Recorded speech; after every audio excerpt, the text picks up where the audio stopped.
Hello dear students, कैसे हैं आप सब लोग। आई होप आपकी प्रिपरेशंस बहुत अच्छी चल रही होंगी। मैं आपकी अंशुल मैम एक बार फिर से स्वागत करती हूँ आप सबका विजडम नर्सिंग क्लासेस के ऑनलाइन यूट्यूब चैनल पर।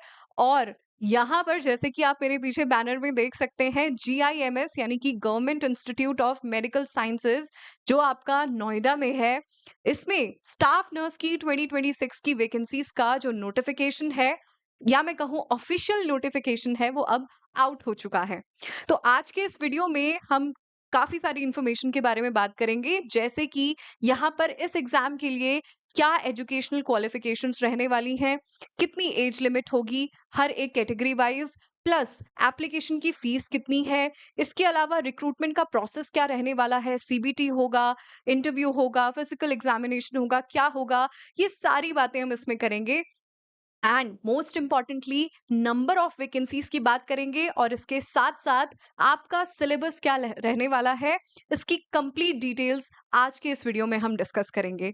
तो बच्चों, जितने भी बच्चे यहाँ पर प्रिपरेशन कर रहे हैं अपने गवर्नमेंट नर्सिंग एग्जाम्स की और नर्सिंग ऑफिसर बनने का सपना देख रहे हैं, उनके लिए this is a feather on the hat, क्योंकि ऑलरेडी आपकी RRB और नॉर्सेट की वैकेंसीज तो आ ही चुकी हैं, ऑफिशियल नोटिफिकेशंस आपको पता लग गए हैं, लेकिन उसके साथ साथ this is one of the complementary, जो कह सकते हैं आपके लिए एक बहुत सुनहरा मौका है कि एक और अपॉर्चुनिटी है नर्सिंग ऑफिसर बनने के सपने के तरफ जो आपको लेके जा रही है।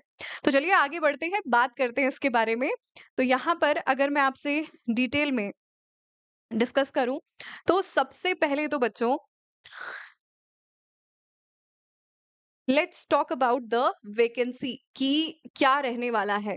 ठीक है, तो बच्चों जैसा कि आप देख सकते हो, ये जो आपका है राजकीय आयुर्विज्ञान संस्था ग्रेटर नोएडा, यानी कि government institute of medical sciences greater Noida, Gautam Buddh Nagar. ठीक है, तो यहाँ पर बच्चों ये जो नोटिफिकेशन है, ये परसों यानी कि 9 तारीख का है आपका। ठीक है, और आपका जो एग्जामिनेशन का फॉर्म फिलिंग का डेट है, दैट इज फ्रॉम 10/8/2026, यानी कि 10 अगस्त से ये जो आपका फॉर्म फिलिंग है, ये स्टार्ट होने जा रहा है, और ये आपका रहेगा 7th ऑफ सितंबर। ठीक है, 7/9/2026 आप यहाँ पर देख सकते हैं इसको, मैं आपको बता देती हूँ।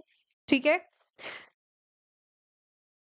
10/8/2026 से लेके 7/9/2026। ठीक है, ये आपकी रहेगी फॉर्म फिलिंग की जो डेट है। ठीक है, यानी कि अभी पूरा एक महीना है आपके पास, 7 सितंबर 2026 तक आप इस फॉर्म को फिल कर सकते हैं। ठीक है, इसके अलावा अगर हम यहाँ पर बात करें, तो और भी चीजें हैं इसमें, जैसे कि यहाँ पर आपका जो रिजर्वेशन है या नंबर ऑफ पोस्ट की अगर हम बात करें। ठीक है, तो सबसे पहले तो बच्चों नंबर ऑफ पोस्ट जो है, टोटल यहाँ पर आपकी 100 पोस्ट रहने वाली हैं। टोटल जो नंबर ऑफ पोस्ट है, दैट इज 100।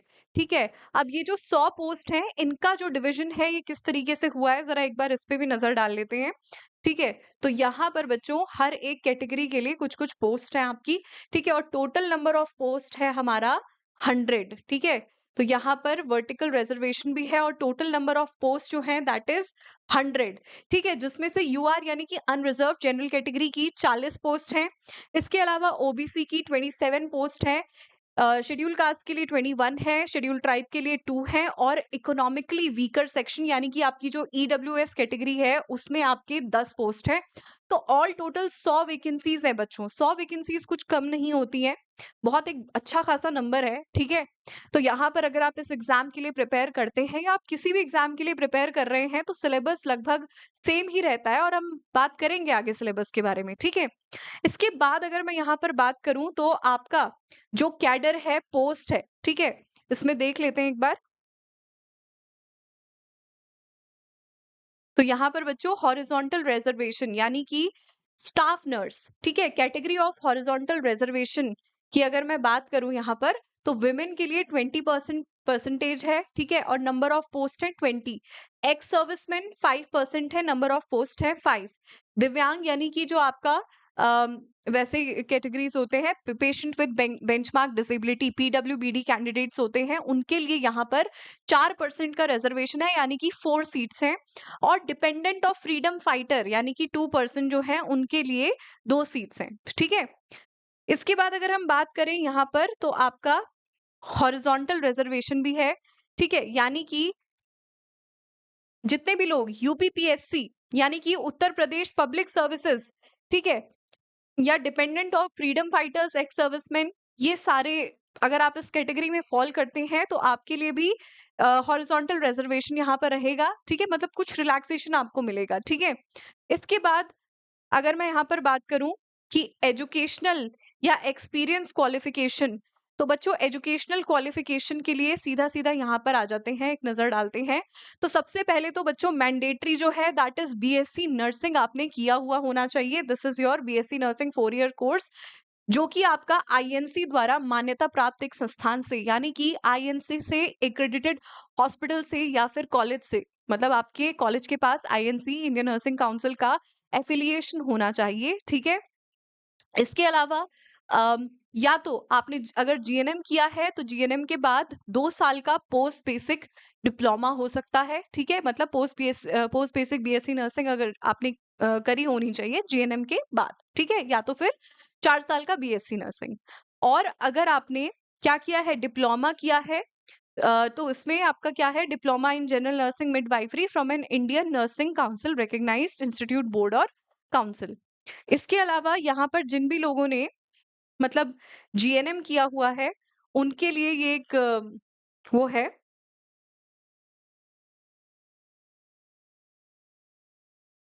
तो जीएनएम कैंडिडेट्स के पास या तो जीएनएम के बाद 2 साल का आपका क्या होना चाहिए, पोस्ट बेसिक नर्सिंग होनी चाहिए, या फिर 2 years of experience in a minimum 50 bedded hospital after acquiring the educational qualification, ठीक है? तो पहला क्राइटेरिया क्या है, या तो आपके पास 4 साल का बीएससी नर्सिंग किया हुआ होना चाहिए आपने किसी भी आईएनसी रिकॉग्नाइज्ड इंस्टीट्यूट से, या फिर अगर आपने जीएनएम किया है, general nursing and midwifery diploma किया है, तो उसके बाद either you should have post basic BSc nursing 2 साल का, या फिर 2 साल का क्लिनिकल एक्सपीरियंस होना चाहिए मिनिमम 50 बेडेड हॉस्पिटल में, ठीक है? इसके बाद अगर हम यहाँ पर बात करें तो relaxation is in age limit की भी बात कर लेते हैं थोड़ी सी, ठीक है? तो यहाँ पर जो एज कैलकुलेशन की डिसाइसिव डेट है, यानी कि आपकी एज जो कैलकुलेट की जाएगी वो 1 जुलाई से किया जाएगा, ठीक है? और जनरल कैटेगरी वाले जितने भी लोग हैं, ठीक है? उनके लिए यहाँ पर जो मैक्सिमम एज है दैट इज 40 इयर्स, 40 साल की एज यहाँ पर बताई गई है, ठीक है? कि 40 इयर्स आपका क्या है, एज लिमिट है। लेकिन जो एससी एसटी ओबीसी कैंडिडेट हैं, उत्तर प्रदेश के डोमिसाइल होल्डर्स, ठीक है? यानी कि यूपी के, अगर आपके पास यूपी का डोमिसाइल है और आप यूपी में एससी एसटी या ओबीसी कैटेगरी में आते हैं, तो आपके पास 5 साल का रिलैक्सेशन है, एज रिलैक्सेशन। मतलब जहां जनरल कैटेगरी के लिए 40 साल इज द एज लिमिट, आप लोगों के लिए 45 इयर्स हो जाएगी एज लिमिट, ठीक है? अगर आपके पास यूपी का डोमिसाइल है और उसके साथ साथ you hold this, you are a part of this category, SC ST या फिर ओबीसी, ठीक है? इसके बाद अगर हम बात करें तो यहाँ पर in case of permanent employees of UP government who have rendered at least 3 years of regular and continuous service in the relevant field, a relaxation of up to a maximum of 5 years can be given as per Zeus government of UP कार्मिक अनुभाग 4 reference number दिया हुआ है आपको, ठीक है?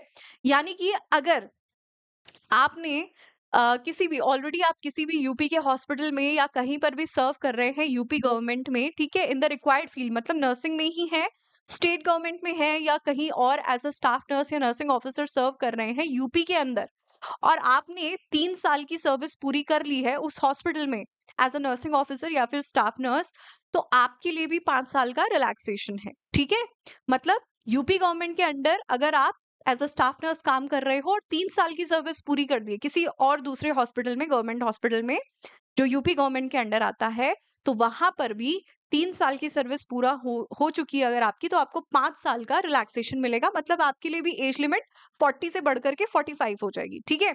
इसके बाद अगर हम बात करें यहाँ पर,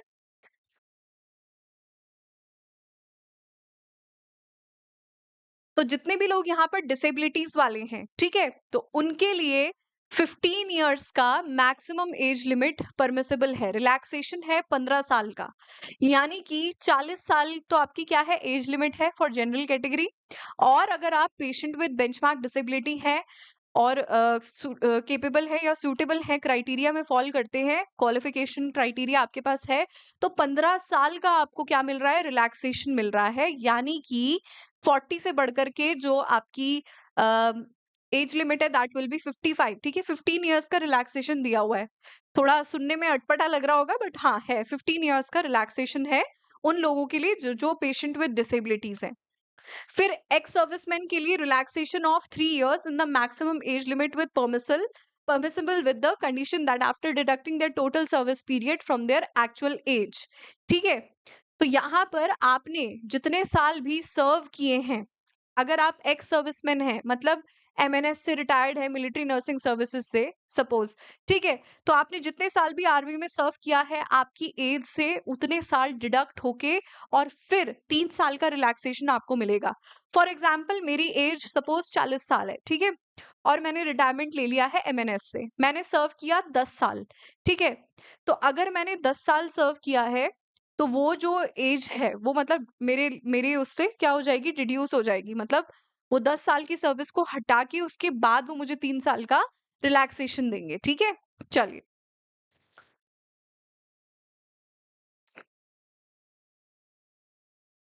नेक्स्ट अगर हम यहाँ पर बात करें तो आपका रिजर्वेशन के लिए आपके पास जितने भी सर्टिफिकेट्स हैं वो सारे लेटेस्ट होने चाहिए और अपडेटेड होने चाहिए, ठीक है। इसके अलावा बच्चों यहाँ पर अगर हम एप्लीकेशन फीस की बात करें, ठीक है, तो एप्लीकेशन फीस अलग अलग कैटेगरीज के लिए अलग अलग है। थोड़ा सा यहाँ पर इस पर भी नजर डाल लेते हैं, ठीक है, दिस इज वेरी इंपॉर्टेंट, ठीक है। तो यहाँ पर एप्लीकेशन फीस की अगर मैं बात करूं तो अनरिजर्व्ड कैटेगरी यानी कि आपका जो जनरल कैटेगरी है उनके लिए है 1100 रुपए प्लस 198 जीएसटी, यानी कि 1298 रुपए, ठीक है, 1298 रुपीज जनरल कैटेगरी के लिए, ठीक है। 1100 फीस है और 198 रुपए जीएसटी है, जनरल सर्विस टैक्स, ठीक है। इसके अलावा यहाँ पर ओबीसी ईडब्ल्यूएस के लिए भी सेम फीस है। एससी एसटी के लिए 800 रुपए है प्लस 144 रुपए आपका क्या है, जीएसटी है, तो यहाँ पर टोटल बन जाता है 944 रुपए। कौन सी कैटेगरी के लिए, एससी एसटी के लिए। और दिव्यांग है ऑल कैटेगरीज ऑफ यूपी, ठीक है, मतलब जितने भी लोग यहाँ पर पर्सन विद डिसेबिलिटीज हैं उन लोगों के लिए जो कि क्या है, एक तो पर्सन विद डिसेबिलिटी है प्लस यूपी का डोमिसाइल होल्डर है, ठीक है, मतलब उनके पास मूल निवास जो है उत्तर प्रदेश का है, तो उन लोगों के लिए कोई भी फीस नहीं है, they are exempted from paying any kind of fees, ठीक है, समझ में आ गया है। चलिए आगे बढ़ते हैं रिक्रूटमेंट प्रोसेस पे, ठीक है। तो यहाँ पर कॉम्पिटिटिव एग्जाम होगा स्टाफ नर्स का, जिसमें आपका क्या है, एक तो सीबीटी रहने वाला है, ठीक है। अब ये तो आपका क्या है, रिक्रूटमेंट प्रोसेस है, तो ये इस पे इतना नहीं वो करते हैं, बस यहाँ पर देखते हैं कि एग्जाम होगा, ठीक है। तो यहाँ पर बिल्कुल आपका मेरिट जाएगी और मेरिट जाएगी सीबीटी कंप्यूटर बेस्ड टेस्ट के बेसिस पे, ठीक है। चलिए देख लेते हैं यहाँ पर final process of selection will be based on. अब देखो बच्चों, आपने जब भी अपना फॉर्म फिल कर लिया है तो आपका फॉर्म एक्सेप्ट हुआ है या नहीं, ठीक है, उसकी जानकारी आपको मेल के थ्रू मिल जाएगी। प्लस अगर आपके कोई डॉक्यूमेंट आपने सपोज आपने लगाया कि मैं किसी कैटेगरी को बिलोंग करता हूँ, एससी एसटी ओबीसी, और आपके सर्टिफिकेट्स अपडेटेड नहीं है तो भी क्वेरी आएगी आपके पास, ठीक है, तो अपने मेल्स चेक करते रहिएगा। वंस आपकी जो फॉर्म है वो सारे अच्छी तरह से फिल होके सबमिट हो गए हैं, ठीक है, सारे documents up to the mark हैं और फॉर्म एक्सेप्ट हो जाता है, उसके बाद सीबीटी यानी कि यहाँ पर आपका कंप्यूटर बेस्ड टेस्ट होगा plus biometric and document verification from the concerned authorities, उसके बाद मेडिकल एग्जामिनेशन, ठीक है। अब यहाँ पर सीबीटी होगा आपका, ठीक है। सीबीटी में बेसिकली आपका क्या है, कंप्यूटर बेस्ड टेस्ट है और मेरिट के हिसाब से होगा, ठीक है। इसके बाद अगर हम यहाँ पर बात करें तो नंबर ऑफ क्वेश्चंस जो है या नंबर ऑफ जो आपका क्या है, एक सेकेंड,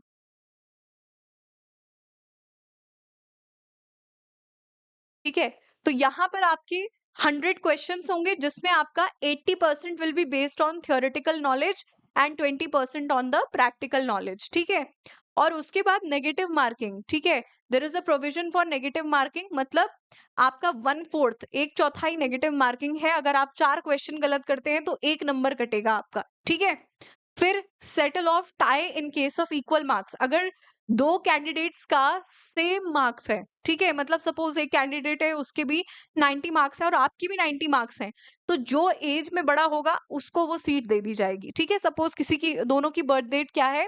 एक की 1998 है, एक की 1999 है, तो जिसकी 1998 है उसको वो सीट पहले मिलेगी, ठीक है? इसके अलावा डिटेल सिलेबस आगे अपेंडिक्स में दिया हुआ है, उसको देखते हैं, ठीक है? चलिए, ये तो आपके एग्ज़ाम इंस्ट्रक्शंस हैं, ठीक? तो यहाँ पर eligibility criteria, age limit, experience, educational qualifications इन सब की हम बात कर चुके हैं। अब यहाँ पर डिस्कस करते हैं कि आपका जो बिल्कुल, बिल्कुल, यहाँ पर सिलेबस की हम बात कर लेते हैं, ठीक है? और सिटी सेंटर्स कहाँ-कहाँ आपको मिलेंगे, इन सब की भी यहाँ पर बात कर लेते हैं, ठीक है? तो सबसे पहले तो अगर मैं बात करूँ यहाँ पर कि आपका सिलेबस क्या रहने वाला है इस एग्ज़ाम के लिए, ठीक है? तो बच्चों, जितने भी आपके सब्जेक्ट हैं नर्सिंग कैडर में, ठीक है? वो सारे ही सब्जेक्ट्स में से आपसे पूछा जाएगा, ठीक है?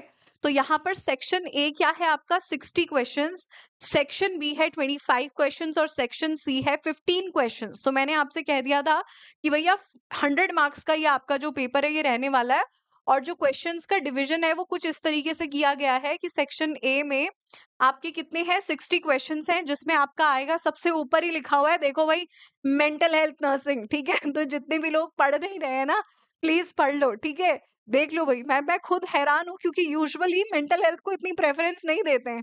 बट यहाँ पर लिखा हुआ है मेंटल हेल्थ सबसे ऊपर मेरा ही सब्जेक्ट है, ठीक है? चलो, मेंटल हेल्थ नर्सिंग है, फंडामेंटल्स ऑफ नर्सिंग है, नर्सिंग फाउंडेशन है, ठीक है? First and second first aids, ACLS, BCLS, ठीक है? Applied microbiology, infection control, child health nursing, nursing management and leadership, applied sociology, medical surgical nursing, pharmacology first and 2, pathology first and second, ठीक है? तो ये आपका सेक्शन ए का जो 60 number का या 60 क्वेश्चन का जो सेक्शन है, उसके मार्क्स हैं, ठीक है? मतलब उसका डिवीजन ऑफ क्वेश्चंस है, ठीक है? इसके बाद सेक्शन बी की अगर हम बात करें तो इसमें 25 क्वेश्चन है जिसमें applied anatomy, physiology, biochemistry, nutrition and dietetics, applied psychology, forensic nursing, standard treatment protocols used in the national health programmes. तो भैया कम्युनिटी भी पढ़नी है, ठीक है? इसके अलावा नर्सिंग रिसर्च एंड स्टैटिस्टिक्स, तो जिन लोगों को लगता है ना कि नर्सिंग रिसर्च नहीं पूछी जाती है, बच्चों थोड़ा सा ध्यान दो, ठीक है? रिसर्च इज वेरी इंपॉर्टेंट और अब तो जब से एविडेंस बेस्ड प्रैक्टिस आई है ना नर्सिंग करिकुलम में, तब से रिसर्च और स्टैट्स का बहुत ज़्यादा इम्पैक्ट है और बहुत ज़्यादा इंपॉर्टेंस भी है, तो छोड़ना नहीं है इसको, ठीक है? क्योंकि 25 नंबर का जो पोर्शन है आपका सेक्शन बी, वो उसमें ये इंक्लूडेड है। इसके बाद अगर हम बात करें सेक्शन सी की, ठीक है? तो सेक्शन सी में आपका क्या है? Basic sciences, communicative English, community health nursing, environmental hygiene, professionalism, professional values and ethics including bioethics, health nursing, informatics and technology. ये आपका 15 नंबर का है, ठीक है? तो basically you have to prepare comprehensively, ठीक है? तभी ये तीनों सेक्शंस आपके कवर हो रहे हैं और नेगेटिव मार्किंग का पहले ही आपको बता दिया गया है कि 1/4 है, यानी कि अगर आप 4 क्वेश्चंस गलत करते हैं तो 1 नंबर वहां पर डिडक्ट होगा, ठीक है? Out of your correct questions, ठीक है? इसके बाद ये तो रहा आपका सिलेबस का, ठीक है? अब रूल्स फॉर सीबीटी एग्जामिनेशन वैसे तो मैं बता चुकी हूँ। यहाँ पर क्वेश्चन पेपर आपका 100 क्वेश्चंस का होगा, बोथ इंग्लिश एंड हिंदी, ठीक है? 100 क्वेश्चंस का है, both English and Hindi. All questions will be MCQ based, ठीक है? और हर करेक्ट क्वेश्चन 1 मार्क कैरी करेगा और टोटल मार्क्स विल बी 100, ठीक है? Question paper should include general nursing and midwifery. No negative marks be awarded for unanswered questions and there will be negative marking 0.25, ठीक है? अगर आपने क्वेश्चन छोड़ दिया है तो कोई नेगेटिव मार्किंग नहीं है, लेकिन अगर आपने अटेम्प्ट किया है और वो गलत हो गया है तो 0.25 मार्क्स उसमें डिडक्ट होंगे, ठीक है? इसके अलावा क्वालिफाइंग जो कैटेगरी क्राइटेरिया है दैट इज 40%, ठीक है? जनरल कैटेगरी के लिए 40% है क्वालिफाइंग क्राइटेरिया, ठीक है? और ईडब्ल्यूएस, अदर बैकवर्ड कैटेगरीज, ठीक है? इन सब के लिए 40% है, ओबीसी और ईडब्ल्यूएस और जनरल कैटेगरी के लिए 35% है क्राइटेरिया आपका किसके लिए? बिल्कुल, 35% क्राइटेरिया है आपका candidates belonging to SC and ST, ठीक है? Merit list will be prepared. अब यहाँ पर देख लो, according to people securing higher marks. Again वही आपका जो मेरिट लिस्ट बनती है कि किसने कितना स्कोर किया है उसके हिसाब से बनती है, ठीक है। जनरल कैटेगरी के लिए, ईडब्ल्यूएस के लिए और ओबीसी के लिए, इन 3 कैटेगरीज के लिए यहाँ पर 40% क्वालिफिकेशन या सॉरी क्वालिफाइंग क्राइटेरिया है, और जो बाकी आपकी एससी एसटी कैटेगरीज हैं उनके लिए 35% है आपका क्वालिफिकेशन क्राइटेरिया, ठीक है। चलिए, तो ये तो रही बात हमारे एग्जाम रिलेटेड। अब थोड़ा-सा बात कर लेते हैं कि आपके सिटी सेंटर्स कहाँ-कहाँ आएँगे। ठीक है बच्चों, तो यहाँ पर इन्होंने सिटी के जो सेंटर्स हैं, एग्जामिनेशन सेंटर्स हैं, उनकी सिटीज़ भी आपको बता दी है। तो सबसे पहले तो आपका क्या है, दिल्ली एनसीआर है, लखनऊ है, गोरखपुर है और वाराणसी है। ठीक है, ये 4 आपकी क्या हैं, सिटीज़ हैं जहाँ पर आपका एग्जामिनेशन कंडक्ट किया जाएगा, और सेंटर्स की जो डिटेल्ड इन्फॉर्मेशन है वो आपको फॉर्म फिलिंग के बाद ही पता चलेगी। बट सिटीज डिसाइडेड है, तो बच्चों जितने भी लोग यहाँ पर फॉर्म भर रहे हैं, प्लीज प्रिपेयर रहना, क्योंकि आपका सेंटर इनमें से कोई एक हो सकता है। ठीक है, तो आपको अपने ट्रैवल प्लान्स, अपना जो अकोमोडेशन है, ट्रैवलिंग का जो टाइम है, उसको भी ध्यान में रखना है, ठीक है, क्योंकि ऑब्वियसली अब कांवड़ वगैरह चल रहे हैं, ठीक है। और एग्जाम की डेट, हालांकि सितंबर में तो ये सब बंद हो जाता है, और आपकी लास्ट डेट भी सितंबर में ही है, और ये एग्ज़ाम कब होगा उसकी डेट भी आपको अगले महीने की 9 तारीख के बाद ही पता लगेगा, ठीक है, कि कब एग्ज़ाम का डेट है। तो वहाँ पर तब तक के लिए आप साइट को चेक करते रहिएगा, ठीक है? फॉर्म फिल करने के बाद अपना मेल भी चेक करिए रेगुलरली, कि अगर कोई क्वेरी आती है, तो उसको कैसे रिज़ॉल्व करना है। अपने डॉक्यूमेंट्स अपडेटेड रखिए, क्योंकि अभी आपके पास 1 महीने का समय है। अगर डॉक्यूमेंट्स किसी के ओबीसी, एससी, एसटी का जो मतलब कैटेगरी का, अगर आपके जो डॉक्यूमेंट्स हैं, सर्टिफिकेट्स हैं, अगर वो अपडेटेड नहीं है, तो उन्हें अपडेट करवाइए, क्योंकि अभी 1 महीना है आपके पास, ठीक है? बेहतर होगा कि आप समय से करवा लें, अगर आप इस फॉर्म को फिल करने के इच्छुक हैं। इसके अलावा बच्चों, क्योंकि सिटीज़ आपको ऑलरेडी बता दी गई हैं, सिर्फ ये 4 सिटीज़ हैं, तो जितने भी लोग एग्ज़ाम देना चाह रहे हैं, मैं फिर से कह रही हूँ, अपना ट्रैवल, अकोमोडेशन सब पहले से प्रिपेयर करके चलना एडवांस में, ठीक है? क्योंकि लास्ट मिनट आपको ये सारी चीज़ों का टेंशन आपके एग्ज़ाम से डिविएट कर देता है, डाइवर्ट करता है आपका माइंड, ठीक है? तो इसी के साथ आज का वीडियो यहाँ पर हम खत्म करते हैं, ठीक है? मैं मिलती हूँ आपसे बहुत जल्द अगली क्लास में, तब तक के लिए पढ़ते रहिए, प्रिपरेशन करते रहिए, and all the very best to all of you. Thank you so much.